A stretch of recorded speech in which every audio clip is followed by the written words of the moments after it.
Hello future doctor, আজকের এই ভিডিওটি খুবই ইম্পর্ট্যান্ট হতে চলেছে। কারণ আজকের এই ভিডিওতে আমি তোমাদের বলবো যে তোমরা ক্যারেক্টার সার্টিফিকেট এবং মাইগ্রেশন সার্টিফিকেট কিভাবে বানাবে এবং এই ক্যারেক্টার সার্টিফিকেট এবং মাইগ্রেশন সার্টিফিকেট কাদের লাগবে না সমস্ত কিছু ডিটেলসে আলোচনা করব।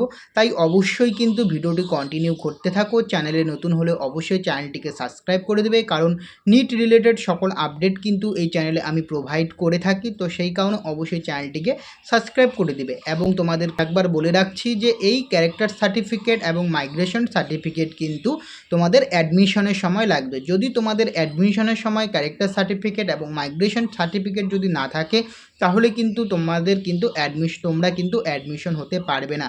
ওকে, কলেজ কিন্তু তোমাদের অ্যাডমিশন করাবে না। তো সেই কারণে অবশ্যই কিন্তু এই ক্যারেক্টার সার্টিফিকেট এবং মাইগ্রেশন সার্টিফিকেট আগে থেকেই কিন্তু বানিয়ে রাখো। ওকে, তাহলে চলো ভিডিওটি শুরু করা যাক। দেখো দেখো প্রথমে আমি তোমাদের বলে রাখছি এই যে ক্যারেক্টার সার্টিফিকেটটা কি এবং কাদের লাগবে। এই ক্যারেক্টার সার্টিফিকেটটা হচ্ছে তুমি কেমন স্টুডেন্ট ছিলে কলেজে অথবা স্কুলে, ওকে, কীরকম স্টুডেন্ট ছিলে তার উপর একটা সার্টিফিকেট প্রোভাইড করা হয়ে থাকে, যেটা কিন্তু তোমাদের স্কুল থেকে এবং কলেজ থেকে দিয়ে দেয়। যখন তোমরা এইচএস পাস করবে, এইচএস পাস করার পর কিন্তু সেটা কিন্তু স্কুল থেকে তোমাদের কিন্তু দিয়ে দেয় ক্যারেক্টার সার্টিফিকেট। এবং যদি তোমরা কলেজে যদি পড়াশোনা করো এবং কলেজ কমপ্লিট হয়ে যাওয়ার পর কিন্তু কলেজ থেকে একটা ক্যারেক্টার সার্টিফিকেট দেয়। ওকে, সেটাই হচ্ছে তোমাদের ক্যারেক্টার সার্টিফিকেট, যে তুমি তোমার ক্যারেক্টার কীরকম তার একটা সার্টিফিকেট। ওকে, এখন এই সার্টিফিকেটটা তোমরা যারা ফ্রেশার ক্যান্ডিডেট রয়েছে তোমাদের কাছে তো অবশ্যই রয়েছে, যেটা হচ্ছে এইচএস পাস করার পর কলেজ থেকে প্রোভাইড করেছে।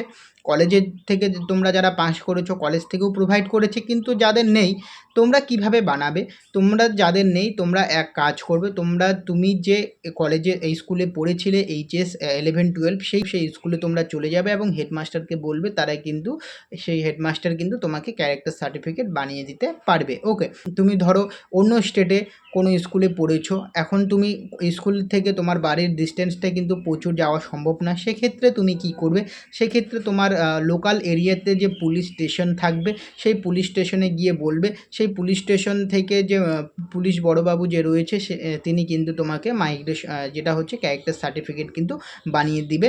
কিছু কোশ্চেন তোমাকে করবে এবং সেই কোশ্চেন যেটা করবে তুমি অ্যান্সার দিবে এবং তোমার কিন্তু তারা ক্যারেক্টার সার্টিফিকেট কিন্তু বানিয়ে দিবে। ওকে, এটা গেল ক্যারেক্টার সার্টিফিকেটের বিষয়। এখন হচ্ছে মাইগ্রেশন সার্টিফিকেটটা কি। মাইগ্রেশন সার্টিফিকেটটা তোমাদের বলে রাখছি, মাইগ্রেশন সার্টিফিকেট কিন্তু এটা সবার জন্য লাগছে না। এটা সেই সমস্ত স্টুডেন্টদের জন্য লাগছে যারা এক স্থান থেকে অন্য স্থানে ট্রান্সফার হচ্ছে। মানে কোনো একটা কলেজে ধরো তোমরা এইচএস করেছো, ওকে, এইচএস করার পর কোনো একটা জেনারেল কলেজ বা বিএএমএস বা বিএইচএমএস বা নার্সিং ফার্মাসি যেটাই পড়ো না কেন কন্টিনিউ অবস্থায় পড়া অবস্থায় রয়েছো, কিন্তু তুমি এদিকে নিটের জন্য প্রিপারেশন করছিলে এবং নিট এক্সাম দিয়েছো এবং ভালো রেজাল্ট করেছো এবং এই বছর ভাবছো যে কোর্সটা তুমি পড়ছো সেটা যে কোনো কোর্সই হোক না কেন সেটা বাদ দিয়ে তুমি এমবিবিএসে অ্যাডমিশন হবে বা বিডিএসে অ্যাডমিশন হবে।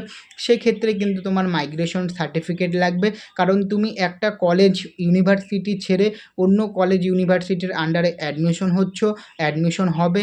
তো সেই কারণে কিন্তু তোমাদের মাইগ্রেশন সার্টিফিকেটটা লাগবে সেই সমস্ত স্টুডেন্টদের জন্য। ওকে, এবং এই মাইগ্রেশন সার্টিফিকেটটা কিভাবে বানাবে? যদি ধরো তুমি কলেজে পড়ে থাকো তাহলে কিন্তু তোমার এই কলেজের যে প্রিন্সিপাল রয়েছে সেই প্রিন্সিপালকে গিয়ে বলবে, তারা কিন্তু করে দেবে। কিন্তু যেটা হচ্ছে কলেজটা যদি তোমাদের অন্য যদি কোনো ইউনিভার্সিটির আন্ডারে থাকে তাহলে কিন্তু তোমাকে ইউনিভার্সিটিতে যেতে হবে, যেটা হচ্ছে মাইগ্রেশন সার্টিফিকেট আনার জন্য। সেটা প্রিন্সিপালের কাছে তোমরা জিজ্ঞাসা করে নেবে কোথায় যেতে হবে, প্রিন্সিপাল কিন্তু সেটা বলে দেবে। ওকে, এবং যদি তোমাদের কলেজ যদি অটোনোমাস কলেজ হয় তাহলে কোথাও যেতে হবে না, সেই কলেজের প্রিন্সিপালকে গিয়ে বলবে তাহলেই কিন্তু হয়ে যাবে, তোমাদের মাইগ্রেশন সার্টিফিকেটটা কিন্তু তারা বানিয়ে দেবে। ওকে, তো যারা একটা কলেজ ছেড়ে মানে কন্টিনিউ একটা পড়া অবস্থায় রয়েছো, তোমরা কোনো কলেজে যাচ্ছ, সেমিস্টার এক্সাম দিচ্ছ, সমস্ত কিছু করছো, ক্লাস করছো, মানে একটা কলেজ থেকে ছেড়ে অন্য কোনো কলেজে যখন তুমি অ্যাডমিশন হবে সেক্ষেত্রে কিন্তু মাইগ্রেশন সার্টিফিকেটটা লাগবে। যদি তোমরা ফ্রেশার ক্যান্ডিডেট হও, এই বছর যদি পাস করে থাকো তাহলে কিন্তু তোমাদের এই ক্ষেত্রে কিন্তু কোনো মাইগ্রেশন সার্টিফিকেটটা লাগবে না। ওকে, তো আজকে এই ভিডিওতে তোমাদের ক্যারেক্টার সার্টিফিকেট এবং মাইগ্রেশন সার্টিফিকেট রিলেটেড ব্যাপারটা তোমাদের বোঝাতে পারলাম কাদের ক্যারেক্টার সার্টিফিকেট লাগবে, কাদের মাইগ্রেশন সার্টিফিকেটটা লাগবে। আশা করছি তোমরা বুঝতে পেরেছো। ওকে, তো আজকের এই ভিডিওটি এখানেই শেষ করছি এবং তোমাদের আরেকবার বলে রাখছি, তোমরা যারা এখনও অবধি চ্যানেলটিকে সাবস্ক্রাইব করোনি অবশ্যই কিন্তু চ্যানেলটিকে সাবস্ক্রাইব করে দাও। ওকে, এই কারণ এই চ্যানেলে নিট রিলেটেড সকল ছোট থেকে বড় আপডেট প্রোভাইড করে থাকি, তো সেই কারণে অবশ্যই চ্যানেলটিকে সাবস্ক্রাইব করে দাও। ওকে, তো আজকের ভিডিওটি এখানে শেষ করছি, দেখা হচ্ছে পরে ভিডিওতে।